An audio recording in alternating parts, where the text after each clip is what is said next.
What's up, roadies, and welcome back to the channel. If you're new here, my name is Tommy Russell Jr. This is my channel Ragtime Presents, where the road trip never ends and where Drake slander is never tolerated. Now, this is going to be a new one for me because I solely review live performances, which, if you haven't seen my review of the It's All a Blur tour, go ahead and check that out after this video. And the visuals for this video will all be from his Vegas stop that I attended. Now, hot take.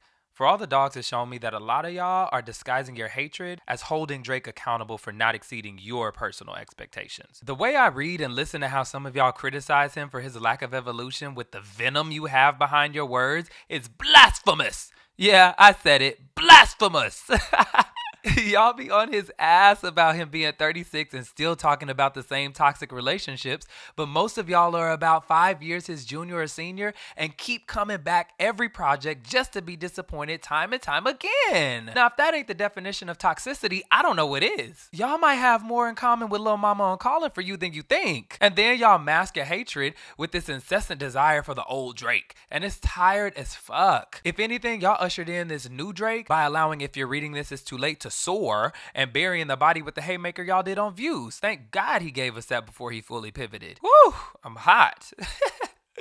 So after spinning for all the dogs a good number of times this past week since its release and banging my head up against the wall trying to gather my thoughts about the album and truly being confused by the negative responses, I finally realized three things. First of all, majority of y'all got sold a pipe dream back in 2015, and now, 8 years later, you're realizing you've been riding around in a lemon. Secondly, I stand a different version of Drake, and my version of Drake has stood the test of time. And lastly, the way I showed up as a fan had to evolve if I was still gonna ride for the boy's music the way that I do. Now, if you're still here, you're exactly the person I need to talk to. But before we go on, do me a favor and tap that subscribe button for me. We have Camp Flognaw coming up in a few weeks, and you're not going to want to miss that. Also, give this video a thumbs up now, because you're going to thank me later for making your relationship with Drake a lot more enjoyable. So, let's go ahead and get this thing rolling. Number one. Y'all got sold a pipe dream. The time was 2015, and it was the budding days of artists like Young Thug, Travis Scott, Ray Shrimmer, Migos. Hell, little did we know Future was about to do a number on us with Dirty Sprite 2. A new type of sound was emerging, one that was significantly different than the dark melodic sounds of Nothing Was the Same or the triumphant but still ballady notes of Take Care. Now, as we've been made very aware the past few years, a common consensus amongst most Drake criticizers is that he loves to hop on the wave of what's hot, how he used to create the sound, and now he just jacks from other people and tries to make it his own. Fair point, I guess. But to that I ask, one, why didn't y'all say nothing back in 2015 when he released If You're Reading This It's Too Late? I know I did. And two, how is he supposed to naturally evolve a sound that was never his to begin with? When If You're Reading This It's Too Late dropped, I was vehemently upset. I felt like Drake had turned away from the true essence of himself and his fan base. I felt like he was trying to keep up with his contemporaries, and I wanted Drake to stay in his own lane. On If You're Reading This It's Too Late, Drake sounded uninspired to me, or rather inspired by trying to prove that he can be a hard nigga. It was all about these other niggas ain't shit. Who gonna try me, rich gangster braggadocious Drake with choppy lines and a lazy flow? Oof. I feel so bad saying that now, but I just wasn't a fan. I hated it. Whereas Pitchfork praised songs like Tim Bands, I was left wondering, why was he dragging his words out like that? And which is why I can also see the trajectory from No Tellin' to Daylight. It's stale. But that's the Drake y'all finally decided to crown, and so he felt like that was the new wave he needed to add to his arsenal. I finally came around to finding tracks on the album I liked, especially after seeing him perform the tape at Coachella a couple months later. I found my version of Drake in songs like Company, Jungle, and Wednesday Night, and grew to love moments like Energy and Know Yourself. But I had to learn to enjoy this new version of Drake, but I'll touch more on that later. Drake has always had a uniquely Drake vibe that was undeniable, but notice I'm saying vibe, not sound, because Drake has always dabbled in various sounds, be it Room for Improvement that had a slew of niggas from the DMV, Canada to the Shy and more. So how can you not have different sound? Comeback Season as well, although I do feel like it's a lot more refined. You go from Teach You a Lesson to Missing You Remix to Easy to Please, just to hop on over to So Far Gone and place Let's Call It Off, November 18th and Ignorant shit back to back to back. And why did we let that pass? verse because it felt inspired and cohesive and hungry, which I've heard one somewhat rational Drake critic attribute his current demise to a lack thereof. And that specific critique is one I can respect. I myself love to hear Drake vent and get his shit off. I love to hear him passionately sing, as off-key as it may be, about another failed relationship. I am a sucker for him crying about his wrongs by repeating the same word 19 times. And because of For All the Dogs, I finally see where all of my confusion and frustration lies when I hear such negative criticism of Drake's work and the death of old Drake. And it's because my version of Drake has stood the test of time. My version of Drake has been consistent.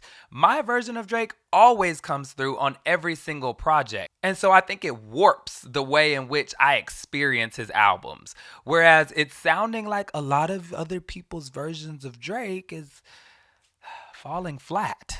Which leads me to my second point, which is I stand a different version of Drake than a lot of people. Growing up in the 90s and early 2000s, my catalog was all over the place. Some days I was listening to Panic at the Disco, other days Destiny's Child, Britney Spears, tie in some NSYNC, J-Lo, MIA, and Rihanna, and any other artist that you could think of that was making a hit at the time, and they were in my ears. I listened to rap all throughout my childhood, but it wasn't my favorite genre. I turn on legends like Pac, Nas, Bone Thugs, Zero, but it was artists like Outkast, Wayne, and Kanye who I was really spinning regularly. Unless it was fun turn-up rap like the Bow Wows, Missies, Ludas, Juveniles, Nellies of the world who were always on go when it was time to get lit, I would forever be tethered to my first true love, R&B. I can't even begin to run down how much R&B I've consumed since birth and how many subgenres of the genre I've gone down and the artists I've seen come and go. And then one day, I was on MySpace when I stumbled on a friend's page and met Young Ob singing Brand New. And I was like, who is this? Just to find out he was not only a singer, but a rapper, which was unheard of to me. And at that point, I was hooked. Even though there's many facets of Drake, and honestly, he was spitting bars before he was singing, as was the case in Room for Improvement. But one thing is for sure, singing R&B Drake is a core part of his sound. I don't care what you say. That part of Drake remains undefeated. That Drake is consistent. I don't care if there are artists now that sing better or write better or do whatever better. None of them will hit like the GOAT. They may have grabbed the torch and took it to new heights, but for me, nothing can ever beat Heartbreak Drake. Because when I tell you my version of Drake has been triumphant across every project, follow me now. November 18th, CeCe's Interlude, I Get Lonely Too, The Real Her, Connect, Company, Diamonds Dancing, Fire and Desire, Teenage Fever, Jaded, Chicago Freestyle, In Too Deep, Falling Back, Hours in Silence, Landing on Drew Picasso. The string theory is strong. And also, the link to that Spotify playlist is in the description box below. You're welcome. The way that these songs flow effortlessly into each other while in chronological order and spanning his 15-year career is iconic. Listen to the change in his voice. His confidence grows. The bars get more direct and provocative. The subject matter is as redundantly perfect as most of our own personal situationships, minus a couple $100 million, which I've always commended Drake on. I'd love to see him finally find a love to last a lifetime. But as Drake himself has said, the life he lives isn't conducive to a healthy, long-lasting relationship. And that's okay. He's not in a stage of his growth to be able to, nor does he desire to fully give himself to a woman yet. And honestly, that's a level of self-awareness most of y'all need. Most of y'all navigate relationships about as well as you miss the damn turn on your GPS. Or you jump into relationships out of desperation and fear that you may be alone for longer than a month. Joe, remember where you were 10ish or so years ago on Love and Hip Hop in your mid-30s?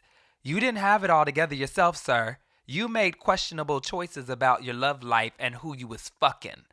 So let's not be the pot. And that's all the energy I'm gonna give to his ass. And when I tried this string theory with heavy-hitting bar-spitting Drake, it fell flat for me after If You're Reading This, It's Too Late, and was incredibly difficult for me to string together, which you can find that playlist in the description box as well. But man, if that's the Drake I hitched my cart to, I'm sorry for your loss, cause, sheesh. And this is another place where I have to remove my version of Drake when looking at For All the Dogs as a whole. And I do see where it misses. Yes, I do hear moments that could have really went somewhere but fell flat. I noticed the lack of cohesion, and yet I also see him making his first attempt at a conceptual album, thematically and even sonically referring to all things dogs, him showing us his many doggish ways, to introducing us to the different dogs in his life. Still, I think he could have added a little more and ramped it up and really took us into that dog world. But when you have tracks like Virginia Beach, Slime You Out, Tried Our Best, Drew a Picasso, Members Only, and I know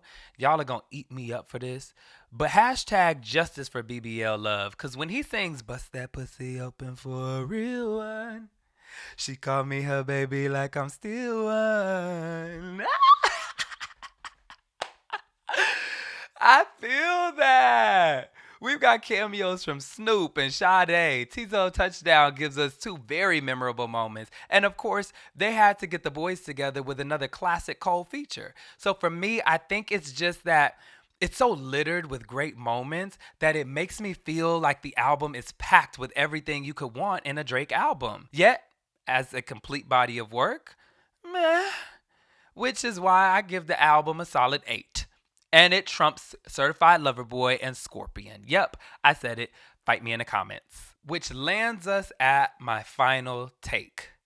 The way I showed up as a fan had to evolve if I was still going to ride for the boys' music the way that I do. The impact Drake's music has had on my life is monumental and one that is tied to so many of my core memories, and because of that, Drake's existence as an artist was important enough to me that I was willing to let go of the idea that he had to be my version of Drake in every song, every album, every mixtape, every playlist, whatever. Now, does that mean I love everything he puts out? Absolutely not. But I also allow myself to not take him so serious as to feel personally wronged when he doesn't deliver the way I want him to, which is how I feel like a lot of Drake criticizers come across. Some of the vitriol y'all spew is like the man went to your house and stole your girl. Or maybe some of y'all are mad he didn't choose you, cause y'all be heated.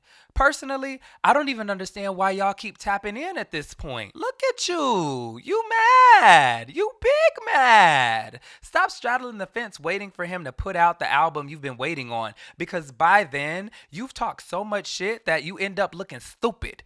Hell, look at me with Beyonce now.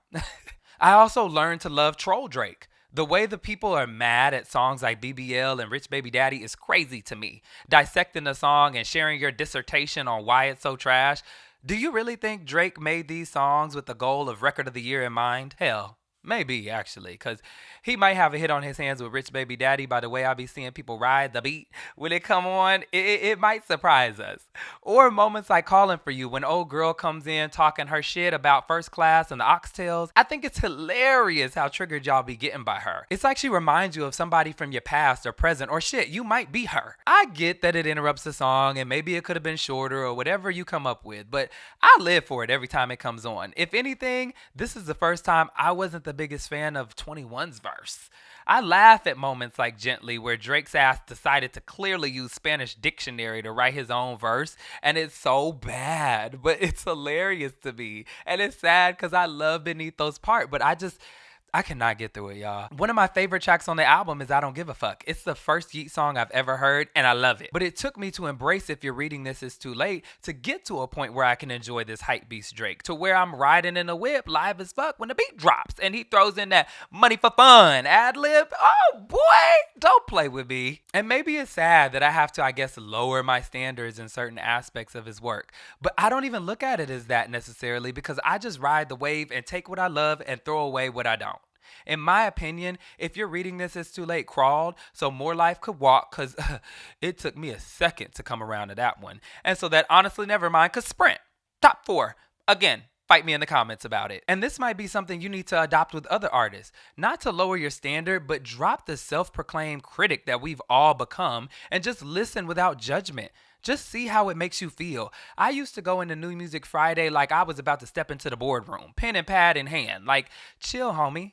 You barely know how to record this audio on GarageBand. It's not that serious. Music is to be enjoyed and experienced. It doesn't have to always be studied like you're working on your doctorates. Now, I do want to be clear. I recognize people are going to have their opinions and critiques. We're not all going to agree. That would be boring. And people are allowed to voice them whenever and wherever. And I welcome the debate. So long as you remember, these artists don't even know of our existence. I just think folks need to pull back a little on how personal they're taking it.